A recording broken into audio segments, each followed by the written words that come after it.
মসজিদ ভাঙছো, ভাঙো। মাদ্রাসা ভাঙছো, ভাঙো। কিন্তু একটা কথা মনে রাখবেন, সেটা আল্লাহর ঘর। আল্লাহ কিভাবে সুরক্ষা করবে, রক্ষা করবে, সেটা আল্লাহ ভালো করেই জানে।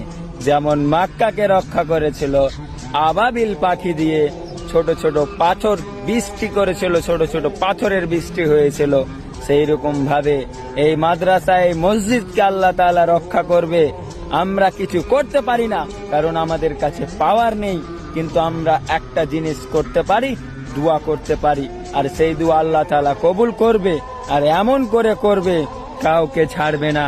মনে রাখবেন, আল্লাহ ছাড় দেয় কিন্তু কাউকে ছেড়ে দেয় না।